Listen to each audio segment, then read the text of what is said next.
Live from the backstretch at historic Saratoga Racecourse, this is Racing Across America with Seth Merrow. Racing Across America is brought to you by Pinnell's Restaurant, a Saratoga tradition since 1922. 284 Jefferson Street, Saratoga, just minutes from the track. And the Clubhouse Racebook, 711 Central Avenue, Albany. When you can't make it to the track, make it to the Clubhouse Racebook.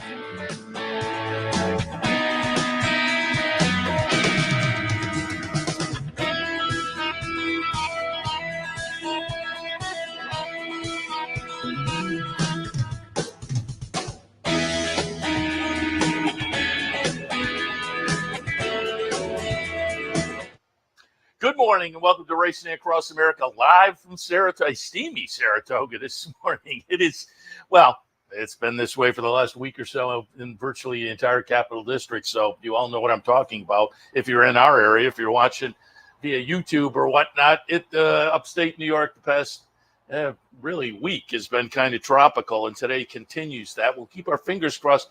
Tomorrow, it looks like there might be some rain, but then the rest of the weekend looked okay. We'll, again, keep our fingers crossed. We'll knock on wood and whatnot. But today we're just, once again, a little preview show, as it were. We were in this past weekend kind of kicking things off live here from Saratoga. And again, apologies if you tuned in on Saturday, and I got some texts from people. We were scheduled to be on Saturday, but there was actually a monsoon. We were sitting in here ready to go, and the tent actually started to leak, but that wasn't the problem. With the crazy weather, there was a power outage in the whole area around our facility down in Albany. So our signal here goes through a control room down in Albany. There was no power down there on Saturday. So again, apologies for not kicking things off on Saturday, but we got things kicked off on Sunday, and we are back today. Again, T-1 as opening day is tomorrow. Looking forward to it. A little bit later on in the show, we'll be joined by our friend Tom Ammello. We had him on for a few minutes on Sunday and talked a little bit about the fact that Tom will be joining us weekly on Wednesdays. And we'll talk some horses, some trips, some wagering ideas and whatnot. So that'll come up a little bit later on with Tom. I also have some replays from the last couple of, going back to Sunday and Monday at Delaware, because those stakes at Delaware, they tend to produce runners up here. So particularly with the winner in the Robert G. Dick Memorial, just wanted to show that one because that's certainly a notable. But again, last Saturday at Delaware, they canceled because of heat. Postponed is probably a better word, because they took the Saturday card and moved it to Monday. So again, on our Sunday replay show, we didn't get to see some of the Delaware stakes, but I thought I'd play some of the, as I say, the R.G. Dick Memorial, the Del Cap, the Kent, the Delaware Oaks, because I'm sure some of those runners will be up here during this Saratoga meet. So we'll take a look at those a little bit later on. But speaking of Delaware, do want to alert you, Delaware is canceled today as well, with the heat being what it is down in that mid-Atlantic region. So, but postpone, a better word. They're taking today's card, moving it to tomorrow at Delaware. So keep that in mind.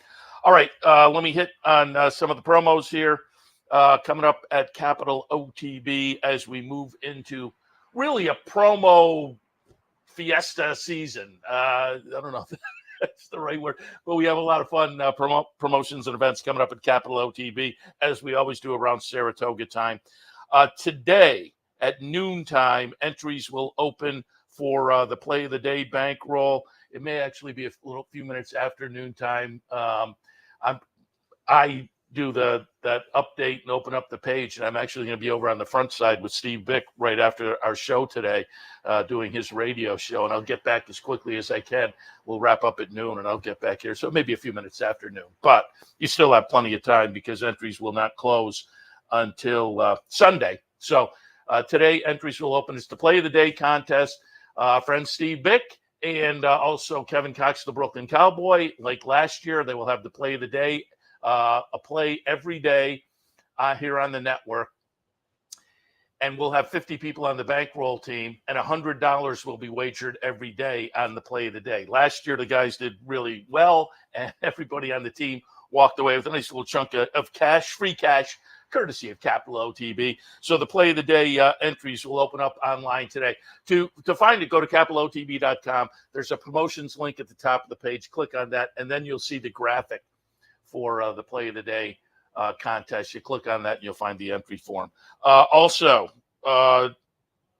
tomorrow, obviously, opening day. But if you can't make it up here for opening day, you want to swing by the Clubhouse Racebook, $100 play the board contest. That's tomorrow, right here at Capital OTB. Coming up on Friday, there's a player's bankroll at the Clubhouse Racebook. Select the team, and you, the players, get to make the wagers at the end of the day. We have a chipmunk joining us on the set. That's the beauty of being out here in nature. But yeah, and the chipmunk has a buddy over here. Oh wow, it's a whole zoo out here today. But again, the players bankroll. Players make the wagers. At the end of the day, whatever has been accumulated as part of the bankroll, the team splits up. That's Friday at the Clubhouse Racebook Players Bankroll. Saturday, there's a new contest, King of the Hill. Looks like it is a lot of fun, so keep that in mind. If you swing by the Clubhouse Racebook on Saturday, you can try our new contest, the King of the Hill.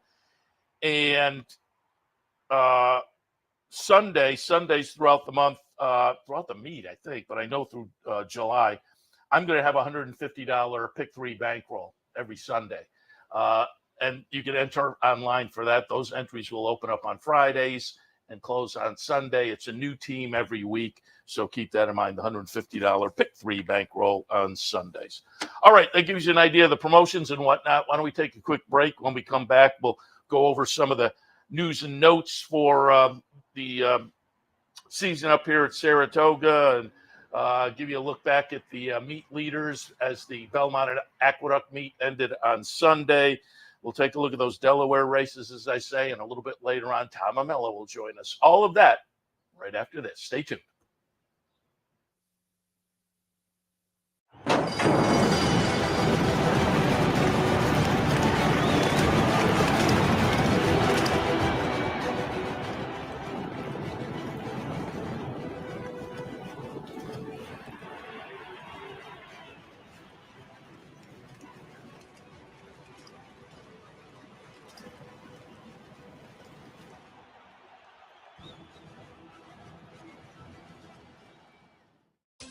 Capital OTB is now streaming live on Roku. The RTN Racing channel on Roku lets you watch OTB TV live through your Roku device or your Amazon Fire Stick, rather than being limited to computers and mobile devices, which means you can now watch OTB live wherever you are. Simply open Roku, scroll to find the RTN channel, then click on OTB TV. OTB TV on Roku. Try it now.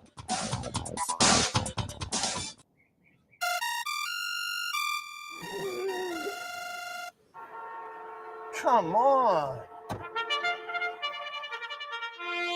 I want sales reports on my desk by Monday.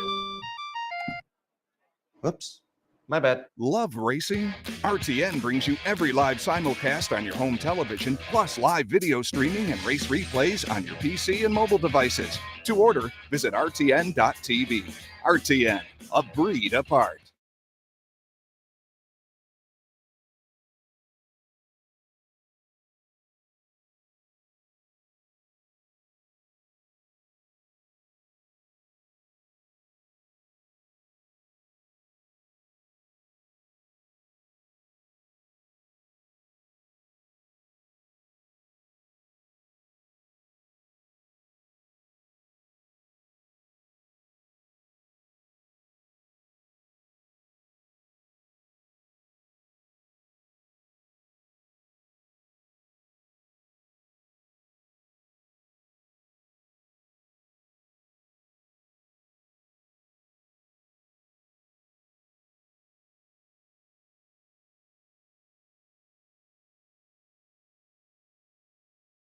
Welcome back. I said I'd line up some of the Saratoga season events, and one of the more popular events that happens a few times during the season, the giveaways. And the giveaway lineup came out a couple of weeks ago, maybe not even that long. But I said earlier, I think these are giveaways that will all have an audience for. There are a couple that aren't necessarily in my wheelhouse, but I think there are people who like each and every one of these, and there are others that I thought are pretty good. The giveaways this season: the tumbler, the baseball jersey, trucker hat, and windbreaker. The tumbler comes up on Friday, July 19th. That's your first giveaway item. And again, these are with paid admission while supplies last. So the tumbler, the baseball jersey. Again, the baseball jersey isn't in my wheelhouse, but I think it's going to be pretty popular. I think some people will really buy into the baseball jersey. Trucker hat, same thing. I'm not big on those trucker hats with the mesh back there, but some people really love them, so that'll be big. And I have plenty of Saratoga caps that I really like, so I will defer to the people who like the truckers this year. And then the windbreaker, I think, is kind of cool. So baseball jersey is given away on August 2nd, the trucker hat August 16th, and towards the end of the meet, the windbreaker will be September 1st. So again, those are free with admission while supplies last up here. Do want to remind you, talked a little bit about it on Sunday, but just a reminder as we head into the meet, jockey trainer leaders from last year. Last year, pretty clear leader on the jockey side was Irad Ortiz. He had 62 wins ahead of his brother with 37, so he was pretty clearly the leader there. The trainer battle came right down to the wire. Chad Brown and Linda Rice tied, with Linda Rice making a late run over closing weekend. They each had 35 victories. Todd Pletcher was third, Christophe Clement, then Bill Mott. Oh, on the trainer side, the top five: Irad, Jose, then Manny Franco, Tyler Gaffalione, and Luis Saz. Flavian Prat, sixth, Joel Rosario, seventh, Jose Lescano, eighth, Castellano, Dylan Davis. If you go back a few years on the jockey side of things, 2022, it was Irad. 2021, Luis Saez. 2020, it was Irad again. In 2019, Jose Ortiz was the leader. On the trainer side of things, again, it was the tie between Chad and Linda Rice last year, and it was a lot of fun coming down to the wire. But typically, 2022, Chad over Todd. 2021, Chad over Todd. 2020, Todd over Chad. 2019, Chad over Todd. So, again, there we are, leaders up here at Saratoga last year and over the past few years. Belmont at Aqueduct Spring Meet that wound up. Manny Franco, 41 wins, 4 more than Irad. 7 more than Flavian Prat. The stats include that 4 days up here, the Belmont Stakes. It was Manny Franco's 11th individual meet title on the New York circuit, but the first at this Belmont Spring Meet, Belmont at Aqueduct this year. But again, nice performance by Manny Franco. Chad Brown finished as the meet leader, 32 wins. He was 10 ahead of Linda Rice, Christophe Clement third, and Klarovich was the leading owner down at Belmont at Aqueduct. So they come in on a little bit of a roll. June, the last day of June, put an exclamation point on the first half of the year. And just nationally, the first half of the year, the leading... Who do you think the leading money-winning horse is with 2 wins? Mystic Dan. You win the Derby, you put a lot of money in the bank. Mystic Dan is the leading money earner. 6 starts, couple of wins, a second and a third, $4 million plus in the bank. Running second with $2.2 million is National Treasure. 2 starts, 2 wins. Sierra Leone, third, 4 starts, 2 wins, a second and a third. Couple of $1 million in the bank. Then it sees the Gray, Torpedo, Anna, Dornock. But again, you win the Kentucky Derby, you put a lot of money in the bank. Leading owner first half of the year, Godolphin running second, though. Klarovich, Juddmonte third. Top jockey. And again, these are national stats for the first 6 months of the year. Top jockey, Irad Ortiz, by a pretty good margin. And I'm just looking, they're listing by money won.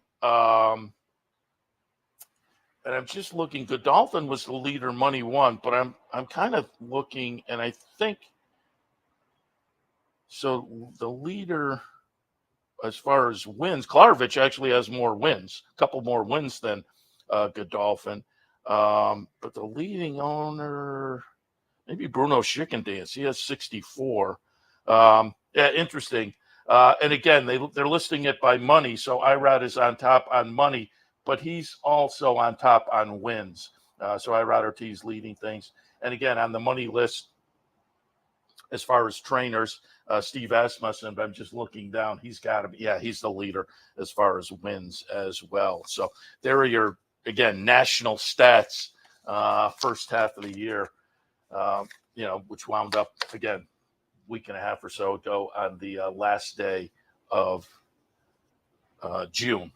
All right, let's. I said I was going to take a look at some of the stakes from going back to Sunday and Monday. Monday, again, at Delaware, they had a nice stakes card because it had been postponed from Saturday because of the heat.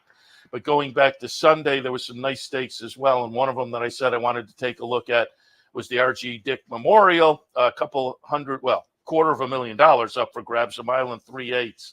And interesting field in here. You had Warlike Goddess, you had Chop Shop, you had Vigera. You also had Atomic Blonde from our friends at West Point Thoroughbreds. They were the top four finishers, but the winner here will be number 9, Warlike Goddess. At age 7, she continues. She is really a spectacular performer. Again, she's the number 9 horse. Running second will be Chop Chop for Brad Cox.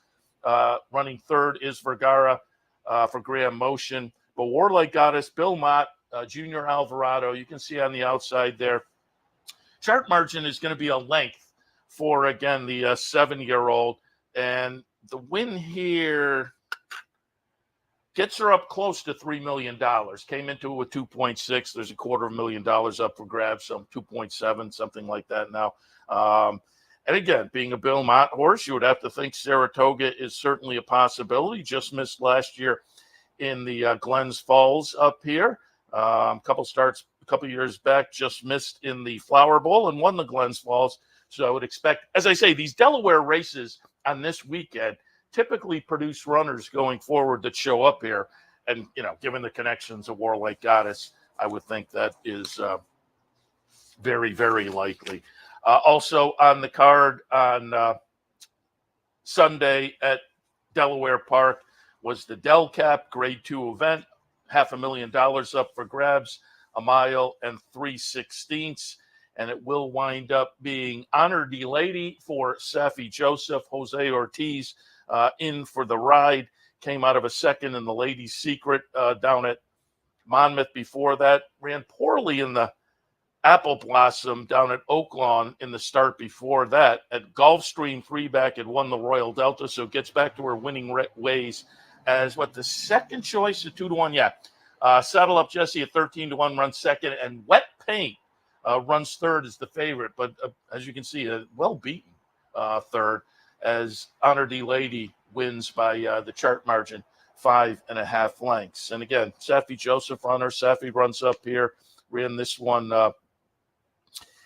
last year up here, but on the grass in the Saratoga Oaks. But we'll see. I didn't see a follow-up where she might be headed. But again, I wouldn't think it's totally out of the question to see her up here. Sunday, again, going back to Saturday, they postponed to Monday. So there were the Sunday stakes, but then there were stakes at Delaware also on Monday.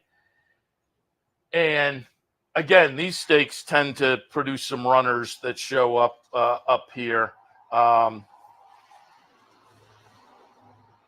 I went back and looked at the last few years because I was curious, because it does seem like, the Kent and the Delaware Oaks do have runners coming up. And the Kent, sure enough, you look at the winner. The winner last year, really good, went on to Kentucky Downs afterwards. But the 4 years before that, horses came up from the Kent to go to, to try Saratoga. Now, they didn't necessarily fare that well. 2022 main event, won the Kent, came up and ran 5th in the Saratoga Derby. Yes, this time in 2021, won the Kent, ran 8th in the Saratoga Derby. Gufo, 2020, won the Kent, ran 2nd in the Saratoga Derby, and then went on to win the Belmont Derby. Eons in 2019, 11th in the Saratoga Derby, but they do tend to show up, and as Gufo showed, they can run well. We'll see how it works out this year. A little bit of an upset in here, as it was number 8, Desvio, getting it done at 9-1. I like Spirit Prince, who's going to be the number 9 horse, Christophe Clement and Jose Ortiz. Spirit Prince did go off as the 2-1 favorite and winds up 3rd. Kind of a ding-dong finish, certainly for 2nd or 3rd. It was 3/4 the margin, 1st to 2nd, and then ahead 2nd to 3rd, and nose 3rd to 4th. But Desvio gets it done for Madison Myers. Ben Curtis on board. So again, connections that maybe aren't as familiar to us. But if you like the horse, you got 9-1, down from a 15-1 morning line, and was coming out of a win at Pimlico. This was the career stakes debut. So it was a nice performance, and we'll see. Again, as noted, some of the winners of the Kent have come up here. This horse is, kind of based down in the Mid-Atlantic. The first, 5 starts of the career were at Laurel, and then that win in the previous start was at Pimlico, goes over to Delaware. But a win in the Kent, we'll see is the game plan. I typically, I think when we're looking at these Delaware horses on this weekend coming to New York, they have connections that tend to show up in New York, and I'm not that familiar with the connections here. So we'll see how it works out. But if the horse shows up, off of that performance, now a strong couple together coming in potentially good form. Also on Monday was the Delaware Oaks, and again, this one tends to produce some runners who some of them show up at Saratoga. I will say this one, maybe you want to look at the underneath in the exact at the Monmouth Oaks, though. Last year, Foggy Night won the Delaware Oaks and then ran 2nd in the Monmouth Oaks. Midnight Stroll 2 years back leaves the Delaware Oaks and runs 3rd in the Charlestown Oaks. Crazy Beautiful came up here in 2021 and ran 6th in the Alabama. But 2020, it was Project Whiskey. Leaves the victory in the Kent and runs 2nd in the Monmouth Oaks. 2019, Jaywalk.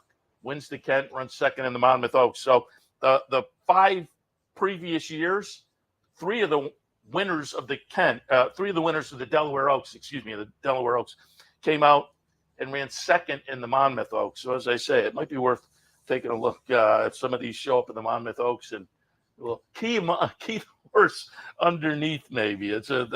When I put that together, I thought that was kind of a weird stat. But this year's Delaware Oaks, we'll watch the replay here.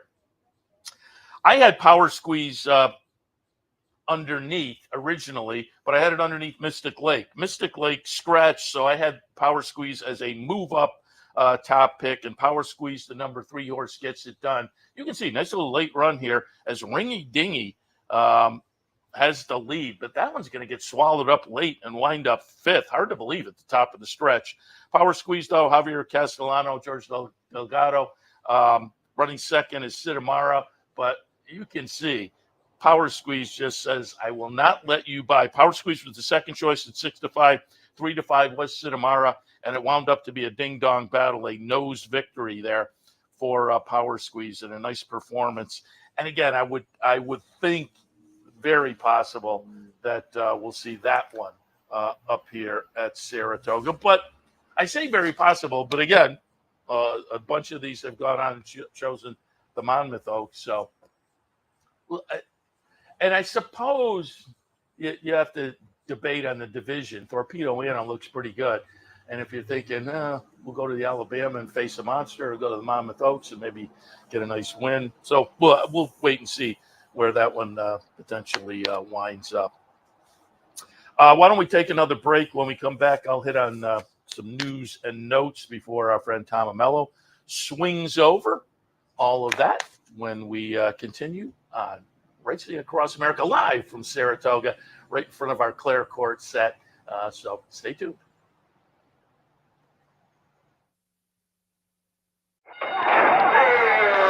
Why just watch the races when you can be in the middle of the action? For nearly 20 years, Bonaventure Stables' share-based ownership program has made thoroughbred ownership affordable for the everyday fan. Ownerships of 5 and 10% are now available on a nice selection of horses.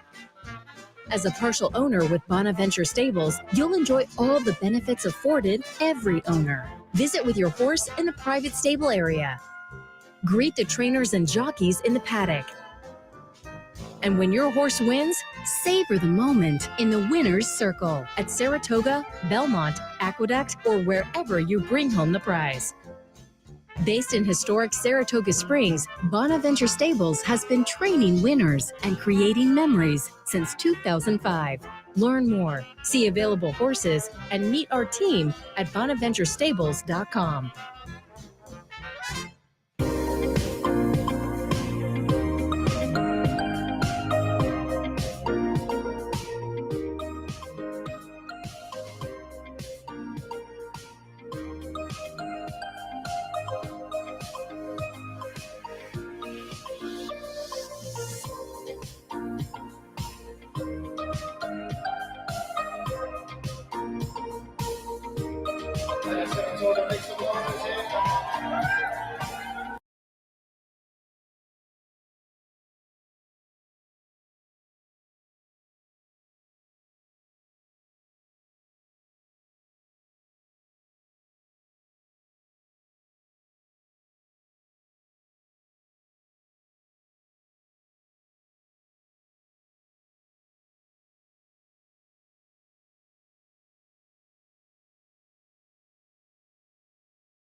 Welcome back. Just some quick news. As usual, Equibase comes out with their monthly, quarterly stats and whatnot.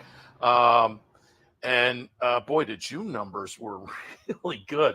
They hit my mailbox a while ago. Wagering on races nationwide 10% increase in the handle numbers. Now, you always have to parse out, and whenever I read these numbers, I always know, there may have been weather at some track might have canceled, so you always have to know the story behind the story.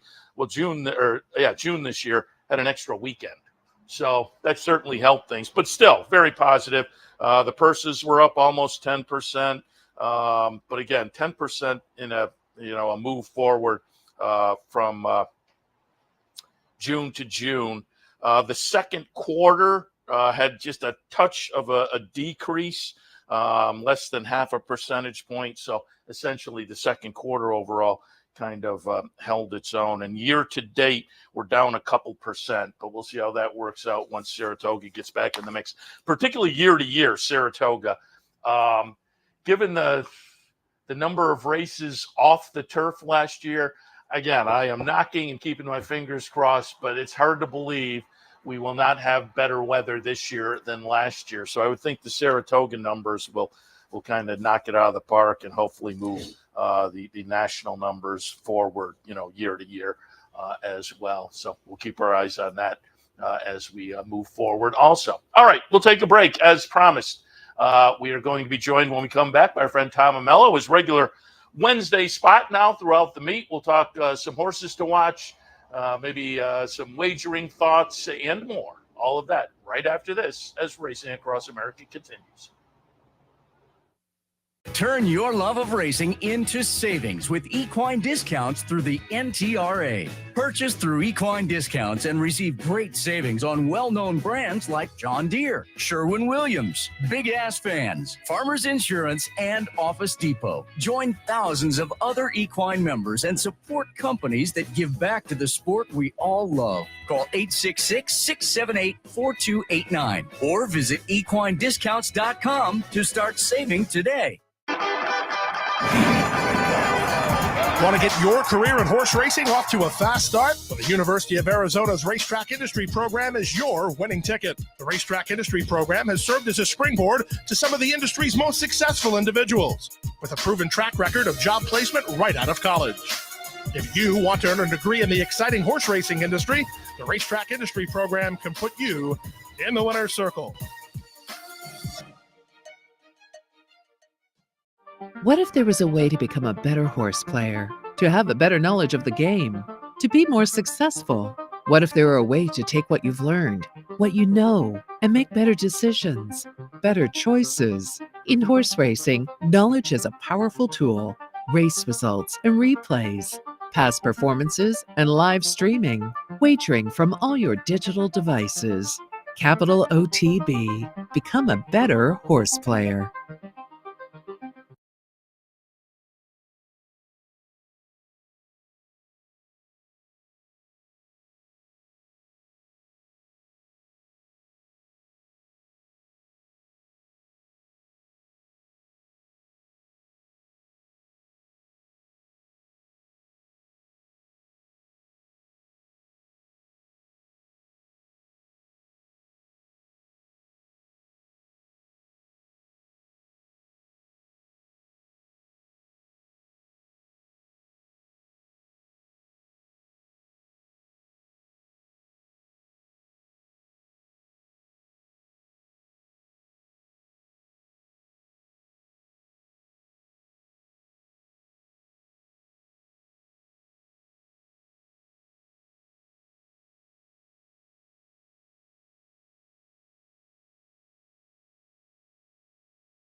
Welcome back. As noted on Sunday when we had Tom in to talk a little bit in preview, Tom Ammello will be joining us every Wednesday, and again discussing some trip notes and horses to watch and maybe some wagering strategies and whatnot. And official inaugural visit this morning. Tom, good morning. Well, good morning, Seth. Good morning, racing fans. It's great to be back on the clear court set. And, tomorrow the bell rings and we're all out, right? But before we get there, as I said on the Sunday show, I spent some time watching juvenile races that were staged at Churchill Downs. And there's two races that I'd like to share with you all And the lessons here or the observations here, these are juveniles who both had trips, and the trips were significantly different. And the question is, how will you evaluate when these horses run back? They're both by trainers, trainer Dick Dutrow, who's based in New York, and trainer Al Stahl, who will certainly send horses here. So let's take a look at the first race. It is the third race from Churchill Downs on the 19th. And the horse we're focusing on is the 10 horse. Tough name to say for me, Aiken Musire. And what we have here is a horse who broke slowly and then was squeezed back at the start and ran from the rear. Jockey Jose Ortiz snatched him up. He ended up starting last. And after a few strides, Ortiz permitted Aiken Musire to run, to get into the race. And the horse gained ground on his own and was weaving his way through the field. Midway down the stretch, he angled out. So here you have a horse who was off slow, was not rushed into the race, was allowed to settle, made a nice move into, not to contention, but through the field, angled out. Jose gave him 3 swatches, 3 hits from into the turn, I think, to the 16th pole. And then he hand-ridden through the wire. So this is a horse, and the trip would say off slow, rated, mild bid, and then wrapped up. And I like a horse like that. Now, he was the favorite here. And so the question is, when you're looking at the past performances, was this horse a bad fave at $1.88 per, right? Or was it just a bad race, you know? And what and how will he improve? Well, I think that when this horse goes again, and I hope Dutrow ships him up here, I think you're going to get a better move from the gate. He's going to be front half with run when he's asked to run.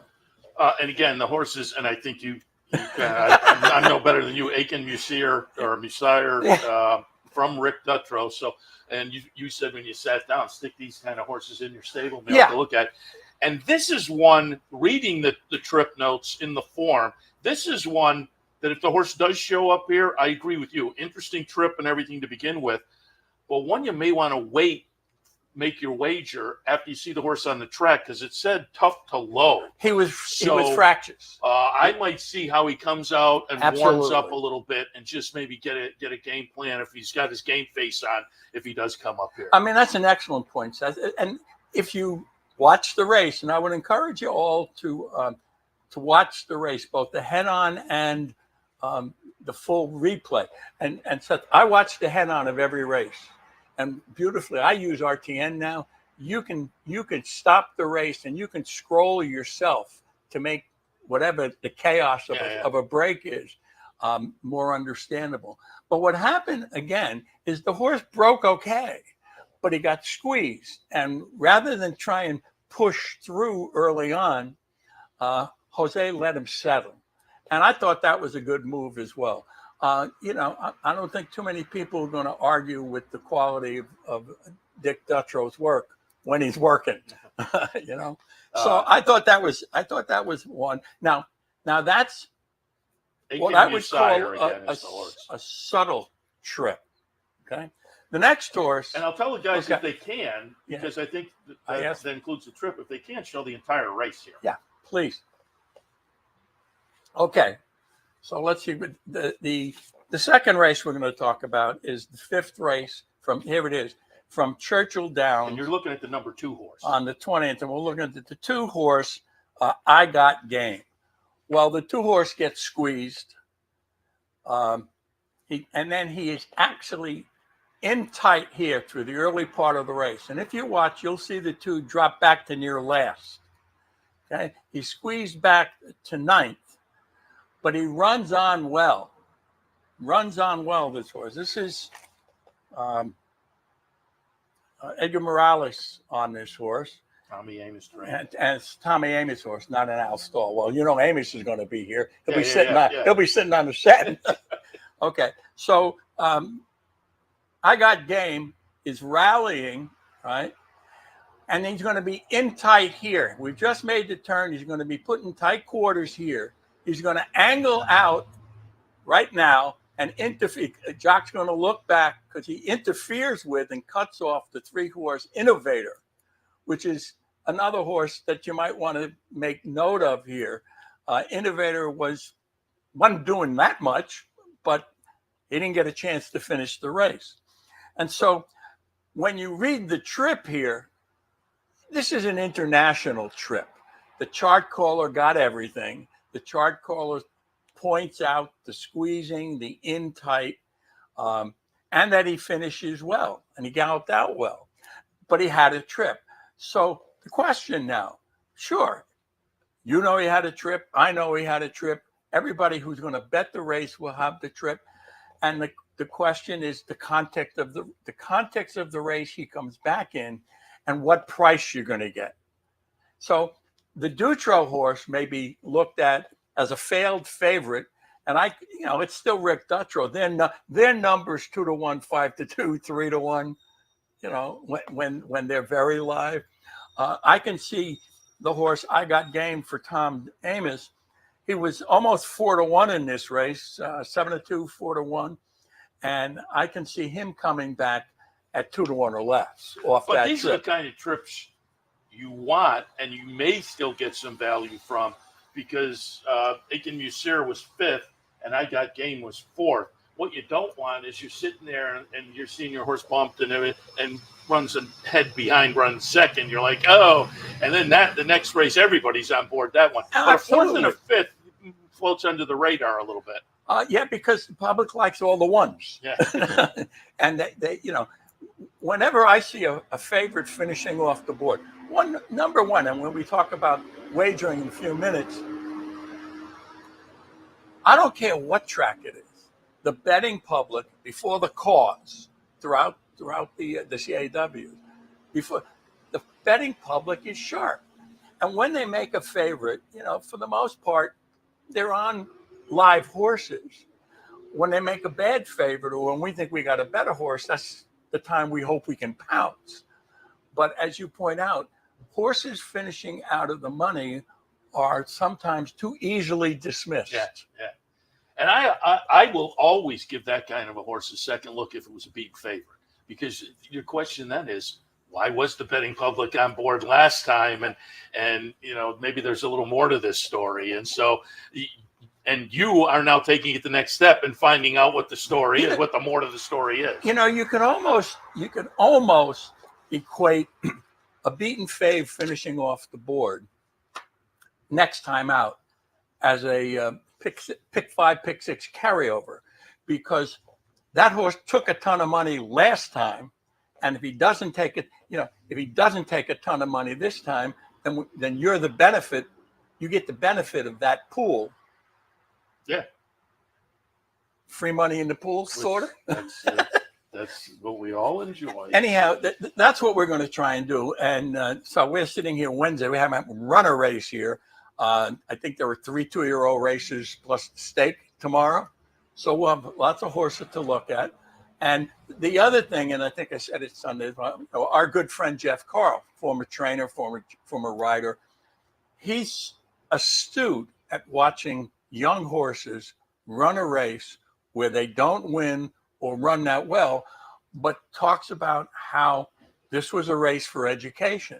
And he points out, if you watch him out of the gate on the head-on, and you watch who's pushing and who's letting, then you can kind of say, well, the pushes are well meant, and the non-pushes are trying to find out what to have. Yeah. And I think that's important as well. Well, and it's also, for folks who are new to the game, it makes sense to kind of get a sense of, now that you can look at daily racing form stats, but you also get a sense for yourself of what trainers are well met first out. I mean, I've had Kenny McPeak sit in here, and he says right off the bat, I like my horses to get an education first out. Yeah. So they aren't necessarily going to be firing right out of the gate, whereas, Chad Brown, Todd Pletcher, they're firsters. They want to win up here, and first out or no. So it pays to kind of get a little idea on what the trainer's intent is. And owners, I think up here, Chad and Klarovich, I always think if they got a first-time starter. Michael Dubb?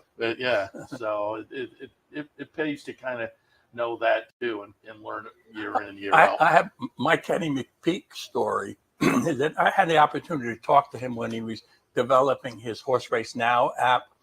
And so, we cross paths here every year. I shake his hand, say hello, and that's it. That's our relationship. Okay, he's very kind and friendly, and I appreciate that. But I got to tell you, I think he's one of the cagiest guys on the track. When he's telling you, "Well, I like to give my horse an education," sure, and then bang, he's going to send one out first time because he got educated. He's one of the toughest trainers for me to catch. and I will say also up here, some of the rules change overall. Well, of course, because they're at Saratoga, the owner wants to win, and who doesn't? Who doesn't want to be in the winner's circle? You gestured back here. I will know. It was when came in, and I've been in here all week, kind of working in the but Clare Court hasn't been open. No, but when I was in here yesterday, a water truck went by, and I thought that's a good sign. And this morning was the first time there were some horses out there. So it's always fun. It's always great to be here and have the horses working out. Yeah, listen, I wonder how many barns were impacted by the impending storm coming across the country. Yeah. You don't really want to. I don't think you want to van a horse up in a hurricane or anything like that. A good point. Shift gears. Yeah, the one thing I wanted to hit on, and I pulled up the cover, and I wanted you to talk a little bit about. We hit it on Sunday a little bit.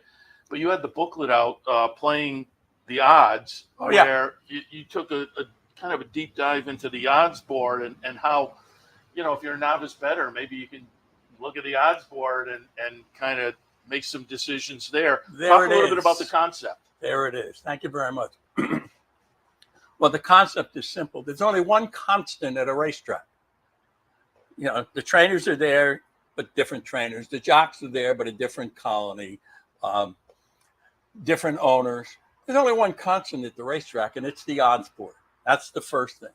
And what my concept is really is that what the odds board illustrates is the collective wisdom of everybody who put money into the pools based on what they think they know. Okay. So for a new player who doesn't really understand the game, I believe it's the first thing they should be taught. And I believe that because if you hold up your PPs, please. If you hand them that or the track program and say, this is all about racing, and you have to know who Todd Pletcher is and John Velasquez and the Irad, the Ortiz brothers. Well, my answer is no. A new player doesn't have to know that. A newbie doesn't have to know that because it's factored into the board, okay? The first three choices almost every day will be trained or written by Irad and Pletcher or Pratt and Brown and so on. So my belief is that if we can get newbies to understand how the board functions in the context of the PPs, then they go, oh, so now I can look at my past performance and say, well, the 9 is the favorite because he's got all these ones, he's won all these races, and he's ridden by Irad Ortiz and trained by Chad Brown in this turf race, even though Chad's got 5 in the race. Okay, and then they can go from what they understand about the odds board and let the odds board inform them about understanding the PPs. Because you can say, oh, I like the pink horse. Well, if the pink horse is the favorite, that's okay. You're going to get a good ride. You're going to be able to cheer.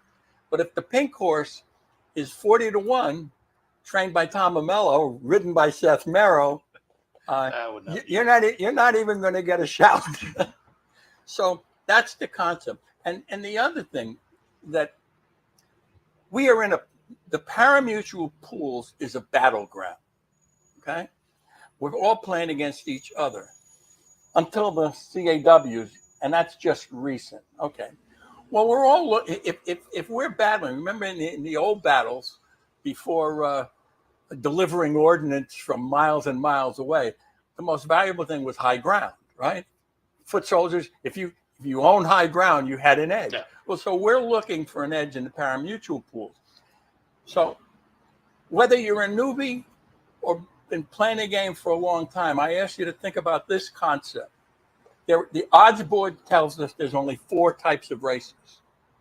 A heavy favorite, 2 favorites 2-1 or less, what I call a balance board where you have a clear favorite, a second choice, and a third choice.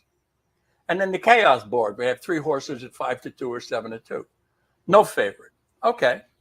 Now, experienced handicappers have looked at the morning line or not looked at the morning line and found who they like at what they think the odds will be.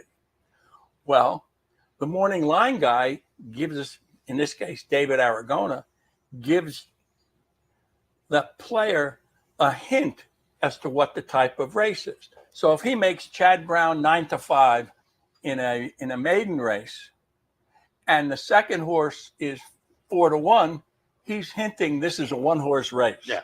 Okay. Now I don't have to believe that, and I don't believe that all the time. If he makes a horse 2-1, 9-5, and the next horse is 9-2, the morning line guy says it's a 2-horse race. Now, the public, once the live odds come out, then the public, by the way they bet the race, determines how they see it. 1-horse, 2-horse, the clear favorite. And just let me say this. The heavy favorite is sort of the kiss horse. The public loves him so much they could kiss him. Right? In the 2 heavy favorite race, they won't kiss either one of them, but they're convinced one or the other is going to win. And, if in this game, if you choose, you lose. So that's a dilemma. Yeah. Now, but they love only 2 horses. They won't kiss one, but they love them both. In the balanced race, there's a clear favorite, but they don't love this horse. Because if they really loved them, they'd be bet more. And so I would make the argument that the balance board, which we don't see all that often, is probably the most vulnerable favorite because they don't like this horse, so they're looking elsewhere. Now, if I have an opinion in that race, I'm happy. I mean, if I have an opinion in any of those races, I'm sort of happy. If you look up at the board, you know what I mean? And your favorite is 7-2, the betting public is clueless, and those are races where maybe you can have a little fun. I will say along these lines, particularly up here at Saratoga with the 2-year-old races with first-time starters, and if you are a newbie, if you look up at the board and somebody's 4-5, somebody probably knows something. It doesn't always work out because somebody I said it the other day. I like to look up the breeding and whatnot, and if I look up at the board and some horses taking action, I've got a first-time starter that I really like. It's 9-1. I'm thrilled because up here at Saratoga, you get that a lot, and the whispers are probably true and right most of the time, but they can't be right all of the time because everybody is coming up here loaded. And so you may have a loaded horse, but so do 3 other guys in the race. Well, that's the tale. You come here in the morning and you go, I got 4 whispers. There's 9 in the race. 4 guys just told me they can't lose. Okay, thank you very much. To a certain degree, I joke. I don't have to worry about that because nobody calls me. Nobody. When a horse is bet to 1-9, they go, I've handicapped this race. Sure, it's Fletcher. Sure, it's I'm going to look over here. And so I pick a horse who's 8-1, and he comes out 1-9 and airs. You kind of feel a little foolish, but what the heck? Yeah. I tell you, just with the juvenile races, I almost always go to the experienced horse unless there are more first timers than experienced I horses. love that you people are in the pool because I love the first time start. And you're not alone. There are a lot of people that rely on the experience, but I love to kind of look up the breeding. Don't you just love it when, you got I'm not even going to mention the trainer. You got a high-powered trainer who's got a horse in the gate at 1 to 9 or, 4 to 5. They open the gate and he's in there having coffee. Yeah. Oh, it's time to run. And, some of these guys, you got to be good out of the gate. If you're not good out of the gate, it's tough to run down. That's the whole thing. The springtime at Keeneland with those 2-year-old sprints, Wesley Ward has his horses ready to roll. And they'll be 100 yards out of the gate, and the horse will be 4 lengths ahead. And that's huge. They win from post 11. Yeah, it's just a huge advantage, but clearly he does have them ready. Is the odds book still available? Absolutely. Nice. Absolutely. I have lots of copies left. All right. If anybody's interested in that, send a message to Capital and we'll see that you get one. Nice. I have them here when I'm on campus, or on the property. So yeah, we can still do that. And I just wanted to hit on one more thing before we wrap up, because you sent in a picture yesterday. Were you at the event? Absolutely. And if you were, did you partake? Absolutely. What we're talking about, ladies and gentlemen, is the connection, the link between Cardona's Market, open for a couple of years here in Saratoga. They've got 3 now. And their connection with Richard Migliore to do fundraising for the permanently disabled jockey club. And this is the sign they had at their property yesterday. They are offering for the second season the MIG sandwich. Now, we introduced, the Wizard and I introduced. I can give a large thumbs up thanks to you. Seth, to the MIG, we had a bite of the sandwich here on the set. They had a grand opening yesterday, and they had 2 6-foot MIG sandwiches out there. MIG was there for the cameras. He took a bite, and he said he's there almost every day. Migliore. What do you want? Migliore. Anyhow, this is a wonderful family that does great work in the community, and the food is tremendous. So if you're around town, from each MIG is going to the PDJ. That's right. That's right. There's a percentage going to the PD. Where's the shop located? It's located on Washington Ave, just before you get to West Ave here in town. And again, I can vouch for the MIG because you guys brought me one last year, and it's a very good sandwich. It's a great sandwich. Great people. If it doesn't appeal to you, or you want some variety, they have plenty of others there as well. Believe me. Tom, I guess we'll wrap it up for this inaugural visit. Appreciate you stopping by. We'll keep our eyes on Akin Museur and I Got Game. And again, stick those in your stable mail to watch. There were a couple of trip notes there. And hopefully they show up here. That's going to make it even more I put them in stable mail because, if they go to Ellis Park or someplace like that, they may be okay. And anybody questions, comments, send them to Seth. Yeah, we'll pass anything along to you. And what's your Twitter handle? At TrackFacts. At TrackFacts. So you can follow Tom on Twitter as well. All right, I'm going to wrap it up here. Again, I'm going to pop over and do a little radio with Steve Bick, and so I won't be back here until a few minutes after noon. But when I get back here, I will open up the entries to the Play of the Day bankroll. That opens up. It'll be open up until Sunday, so you'll have plenty of time to jump in. But don't forget the Play of the Day bankroll team opens up today, entries online. Again, you go to capitalotb.com, click on the promotions link at the top, and then look for the Play of the Day bankroll graphic. You click on that. Entry form is right there. So jump in. Should be a lot of fun. Otherwise, we'll wrap it up for this Wednesday edition. Looking forward to the Thursday edition because tomorrow it's opening day, and tomorrow we kick off earlier. We'll be in at 9 a.m. with the handicapper support, 10 a.m. right back here with Racing Across America for day 1 of the 40 days up here at Saratoga. We'll see you then.